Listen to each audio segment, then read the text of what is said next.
विमध्यमो जातवान्नस्त्वमिन्द्रते विष्णोर्यत्परमं पदम् राजाधिराजाय प्रदक्ष्यशालिने नमो वयं वै श्रवणाय कुर्महे समे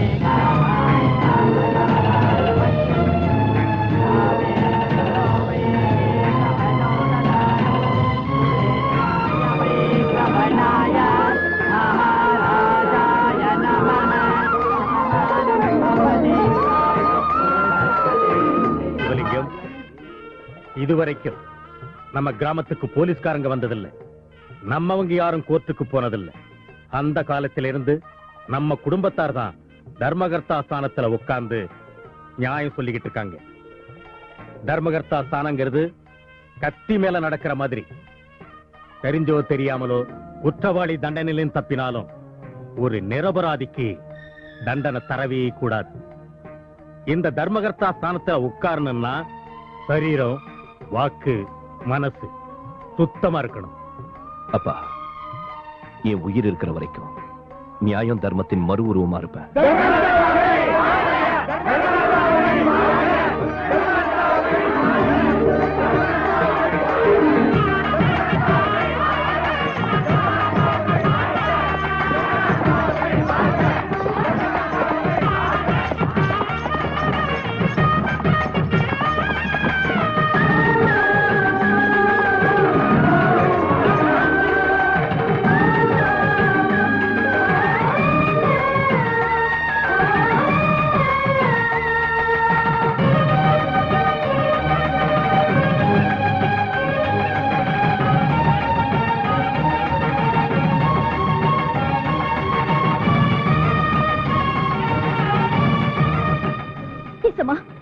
எனக்கு தாலி கட்டி கல்யாணம் பண்ணிக்கிட்டு எனக்கு இன்னொருத்தியோட அவர் குடும்பம் பண்ணிட்டு இருக்காரு.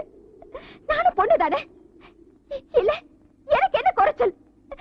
என்கிட்ட இல்லாத அழகு அவகிட்ட என்ன இருக்கு? என்னது, உனக்கு தாலி கட்டி உன்னை விட்டுட்டு இன்னொரு பெண்ணோட குடும்பம் பண்றான்னு நீ சொல்றியா? ஆமா ஏசமா, என்ன மோசம் பண்ணிட்டாரு, எனக்கு அநியாயம் பண்ணிட்டாரு. எனக்கு தாலி கட்டிட்டு யாரோ ஒரு நடத்த கட்டவளோட ஒரு வெக்கம் இல்லாம குடும்பம் நடத்திட்டு இருக்காரு. மருதையா, இந்த பொண்ணுக்கு தாலி கட்டி கல்யாணம் பண்ணிக்கிட்டது நிஜம்தானா? நிஜம்தான் எஜமா. இந்த அம்மாவை விட்டுட்டு கங்காமாவோட குடும்பம் பண்ணிக்கிட்டு இருக்கியா? பாருங்க ஐயா, வேற எந்த தப்பு தண்டாவும் செய்யல. நான் கடவுள் சந்நிதியில தாலி கட்டி தான் கல்யாணம் பண்ணிக்கிட்டேன். நியாயமான முறையில தான் குடும்பம் நடத்துறேன். அதாவது நீ இந்த அம்மாவுக்கும் தாலி கட்டி இருக்க, கங்கம்மாவுக்கும் தாலி கட்டி இருக்கல்ல? ஆமாங்க எஜமா. அது தப்பு இல்லையா? அப்படி எனக்கு தோணல எஜமா. ஆஹா, ஒரு பொண்ணுக்கு தாலி கட்டி அவளை விட்டுட்டு இன்னொரு பொண்ணுக்கு தாலி கட்டிட்டு எனக்கு ஒண்ணும் தெரியாதுன்னு பேசுறியா நீ? கட்டவ உயிரோட இருக்க இன்னொரு பொண்ணுக்கு தாலி கட்டி குடும்பம் பண்றது இந்து சாஸ்திரப்படி தப்பு. நீ தப்பு பண்ணிருக்கிறதுனால எந்த கையால கங்கம்மா கழுத்துல தாலி கட்டினியோ அந்த ரெண்டு கையையும் வெட்டணும்.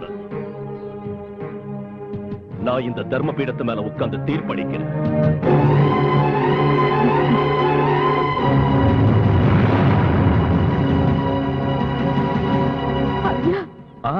ஐயா, அவர் தப்பு பண்ணிருக்கான்னு நீங்க சொல்றீங்க, ஆனா அவரா தப்பு பண்ணல, எனக்காக தப்பு பண்ணாரு. ஒருத்தர் கல் எறிஞ்சா கல்லுக்கு தண்டனை தருவீங்களா, எரிஞ்சவங்களுக்கு தண்டனை தருவீங்களா? நீங்களே யோசனை பண்ணி பாருங்க. உங்களை கும்பிட்டு கேட்டுக்கிறேன், அவர் தப்பு பண்ணது எனக்காக தான். அதனால அவரு கைய வெட்டுறதுக்கு பதிலா ஏன் கழுத்தை வெட்டிடுங்க ஐயா, ஏன் கழுத்தை வெட்டிடுங்க. அவங்க ரெண்டு பேரும் நல்லா இருக்கட்டும், எல்லா ஆஸ்திகளும் அவங்களுக்கே சேரட்டும். எனக்கு வேண்டாம் சாமி, என்ன கொன்னுடுங்க. என்னம்மா நீ என்ன சொல்ற? அவர் செத்து தொலையட்டும், அவர் கைகளை வெட்டா எனக்கு என்ன? எனக்கு வேண்டியது அவர் ஆஸ்தி தான். பாருமா, நீ மருதையன் கையால தாலி கட்டிக்கிட்டு இருக்க. நீ கல்யாணம் பண்ணிக்கிட்டப்ப அவனுக்கு ஆஸ்தி இருந்தது, அந்தஸ்து இருந்தது. அவன் போராத காலம் எல்லாம் தொலைச்சிட்டான். எப்ப அவன் பிச்சைக்காரன் ஆனானோ அவனுக்கு ஆதரவா இருக்கிறத விட்டுட்டு தாலி கட்டவங்கிறத மறந்து நீயும் மத்தவன் சொந்தக்காரங்க எல்லாம் சேர்ந்துக்கிட்டு அவனை அடிச்சு பிடிச்சு வீட்டுல இருந்து வெளியே துரத்திட்டீங்க. அப்ப அவன் கதி இல்லாம சாவர நிலைமையில இருந்தப்ப கங்கம்மா காப்பாத்தி புது வாழ்க்கை கொடுத்தா, வியாபாரத்துக்கு ஒரு வழி காட்டினா. அந்த நன்றி கடனை தீக்கிறதுக்காகத்தான் மருதையன் கங்கம்மாவை தன்னோட வச்சுக்கிட்டான். ஆனா இந்த சமூகம் இந்த தொடர்புக்கு ஒத்துக்காது. இந்த ஊர்ல ஜனங்க மத்தியில தலை நிமிர்ந்து வாழணுங்கிற எண்ணத்தோட தான் மருதையன் கங்கம்மா கழுத்துல தாலி கட்டினானே தவிர வேற எந்த சுயநலத்தோடையும் இல்ல. தான் கனவை கைய வெட்டணும்னு சொன்னதும் அவ என்ன கஷ்டம் அனுபவிச்சா. இந்த தப்பு என்னது?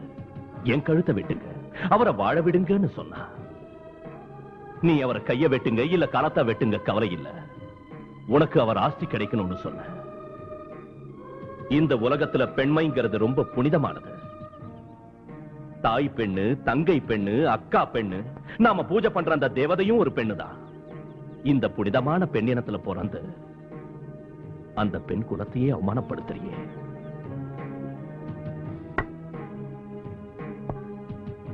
இங்க சட்டப்படி எல்லாம் தீர்ப்பு கொடுக்கிறதுக்கு இல்ல. கணவன் மனைவி தொடர்புங்கிறது மனசாட்சி சம்பந்தப்பட்டது. மனசாட்சியின் முன்னிலையில தீர்ப்பு கொடுக்கணும். ஆகையினால கங்கம்மா தான் மருதையனோட நிஜமான மனைவின்னு தீர்ப்பளிக்கிற. மாமா மாமா அங்கே நில்லுங்க. அட தாய் திருஷ்டி, தகப்பன் திருஷ்டி, ஊரார் திருஷ்டி, உற்றார் திருஷ்டி எல்லாம் தொலையிட்டோம். நீ எப்ப வந்த வாயாடி? அது நீங்க பஞ்சாயத்து மேடையில உட்கார்ந்து தீர்ப்பு சொல்லிட்டு இருந்தீங்கல்ல, அப்பவே வந்துட்டேன். ஓஹோ. இல்ல மாமா, அந்த பொண்ணு ஆஸ்திக்காக தன் கணவன் கிட்ட தகராறு பண்றா. ஆஸ்திக்காக கணவன் என்ன, கூட பிறந்தவங்களையும் சாகடிச்சிருவாங்க. பிள்ளைங்க பெத்த தாய் தந்தைய கொன்னுடுவாங்க, தாய் பிள்ளைகளை கொன்னுடுவா. நந்தினி, இது கலியுகம்மா. பிள்ளைங்க அப்பா அம்மாவை சாகடிக்கிற விஷயத்தை நான் கேள்விப்பட்டிருக்கேன். ஆனா அம்மா பிள்ளைங்களை சாகடிக்கிற விஷயத்தை நான் கேள்விப்பட்டதே இல்ல. எல்லா அம்மாக்களும் எங்க அம்மா மாதிரி இருப்பாங்களா? என்னப்பா என்ன பத்தி பேசிட்டு இருக்கீங்க? அத்தை, உங்க பிள்ளைக்கு நீங்க சரியாவே சாப்பாடு போடுறது இல்லையாமே? சும்மா தமாஷுக்கு சொல்றப்பா.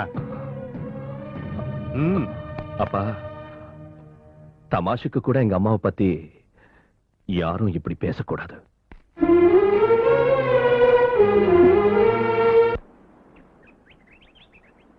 நாகலட்சுமி, இந்த காவேரி அம்மாவுக்கு நான் ரொம்ப கடன் பட்டிருக்கேன். இந்த தாயால தானே இந்த தங்க புதுமை கிடைச்சது. அன்னைக்கு நீ தண்ணியில விழாதிருந்தா நான் உன்னை காப்பாத்துற வாய்ப்பே வந்திருக்காது.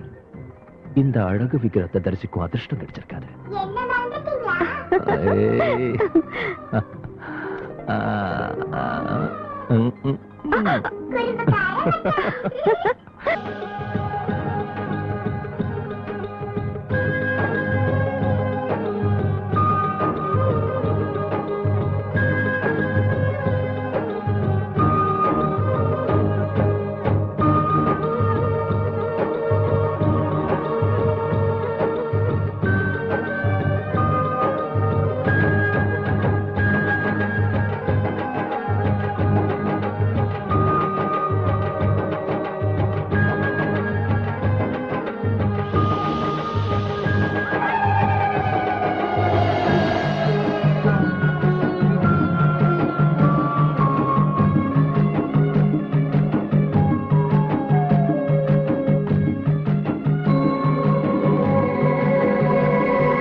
மகா, ஏ மகா,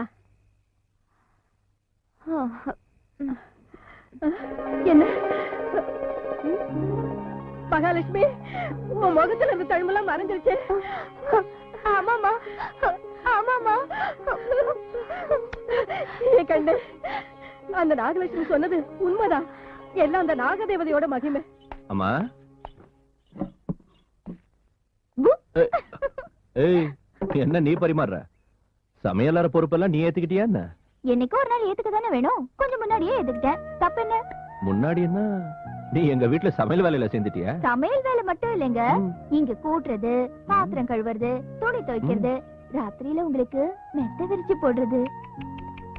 ஓ, ஒருத்திய இத்தனை வேலை பண்ண வைக்கிறாங்களே, சம்பளம் ஏதாவது பேசிருக்கியா? சம்பளம் எதுவும் வேண்டாம். நான் கேக்குற பொருளை நீங்க கொடுத்தா போதும். சம்பளம் வேண்டாம், பொருள் கொடுத்தா போதும். அந்த பொருளுக்கு அவ்வளவு மதிப்பு இருக்கா? என்னது அது? நேரம் வரும்போது நான் சொல்றேன். அது இருக்கட்டும், நீங்க பேசிக்கிட்டே இருந்தா வயிறு ரொம்பாது. முதல்ல சாப்பிடுங்க. வெறும் சொத்தை எப்படி திங்கிறது? ஐயோ,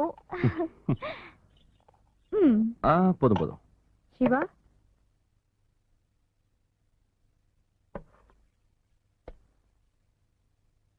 ஆ,